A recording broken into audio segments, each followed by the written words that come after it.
Les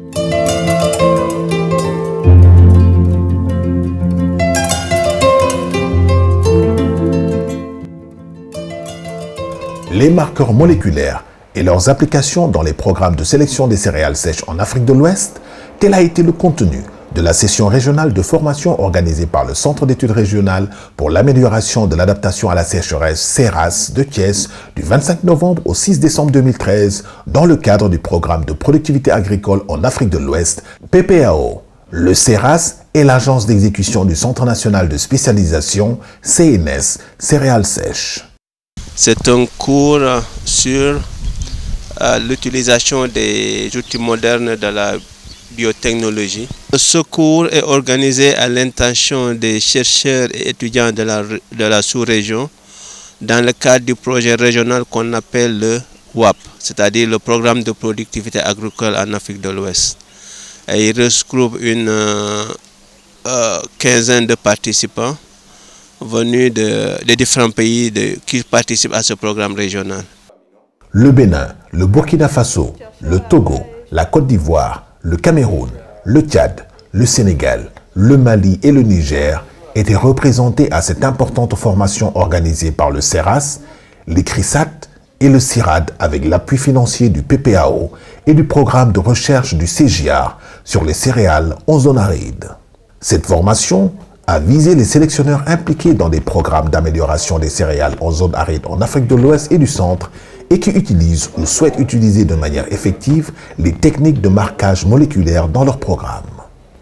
C'est une formation qui est vraiment importante dans le cadre de mes activités de recherche et qui me permettront d'approfondir mes connaissances et utiliser les informations ou bien les outils de cette formation pour pouvoir créer ou sélectionner de nouvelles variétés de sorgho résistantes à la sécheresse et aux divers autres stress biotiques et abiotiques. Cette formation va réellement m'aider à sélectionner les variétés résistantes de sorgho à l'anthracnose du sorgho dans mon pays et bien sûr aussi dans les sorgho aussi résistantes cultivées dans les régions de l'Afrique de l'Ouest. Dans le cadre de mes activités, j'ai toujours fait une sélection, j'ai toujours travaillé sur l'amélioration des variétés.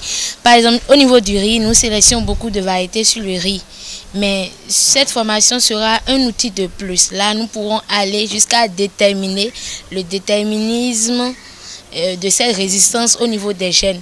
Parce que les sélections que nous faisons jusque-là ne va pas très loin. Nous nous arrêtons au niveau morphologie et nous nous intéressons aux perceptions des producteurs. Donc cette formation est vraiment la bienvenue. Parce que ça va faire qu'on pourra développer plus facilement et plus rapidement en étant court des variétés tolérant aux différents stress que nous désirons. Mes attentes de cette formation, c'est d'améliorer les techniques de sélection, surtout en matière de sélection assistée par marqueurs moléculaires. Ça nous permet d'aller beaucoup plus vite dans la recherche et de trouver les résultats beaucoup plus précis.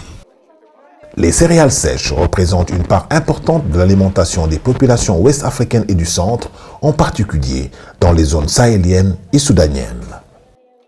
L'augmentation de la productivité des céréales sèches est donc un préalable crucial au renforcement de la sécurité alimentaire et à l'augmentation des revenus des producteurs.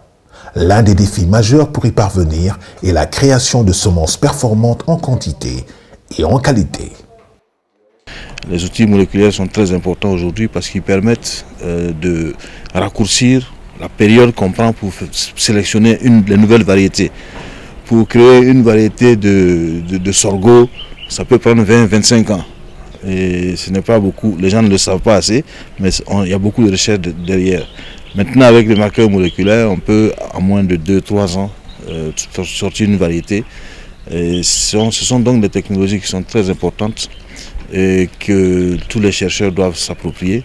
Quand on parle de productivité agricole, c'est d'abord l'amélioration des facteurs de production et comme premier facteur de production, je citerai la semence.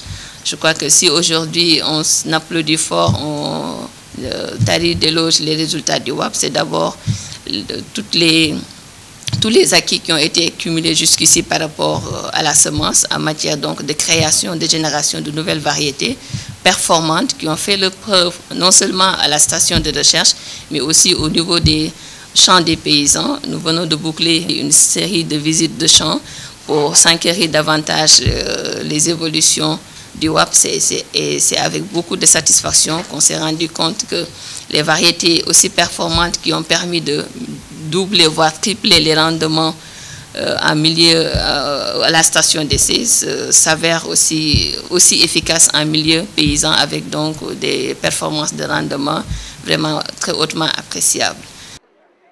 Développer la recherche sur de nouvelles technologies innovantes et adaptées est donc un impératif pour augmenter les productions et répondre aux besoins des producteurs. D'où l'importance de travailler sur la création variétale. La formation s'est bien déroulée et nos attentes ont été vraiment comblées.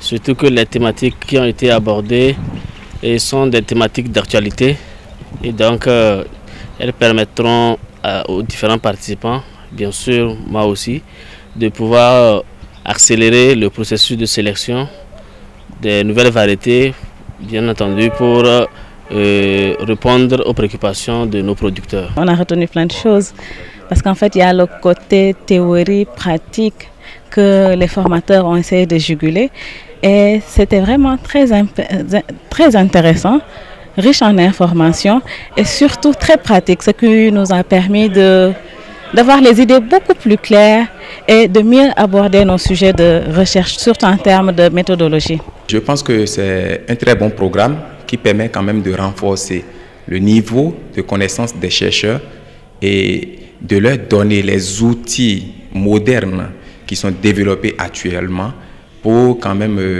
améliorer la production agricole dans nos pays respectifs, en Afrique de l'Ouest et partout dans le monde.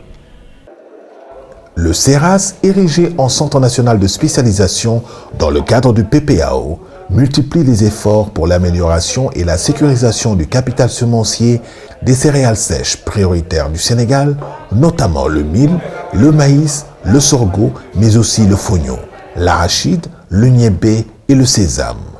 C'est là la voie royale pour l'autosuffisance alimentaire dans notre région.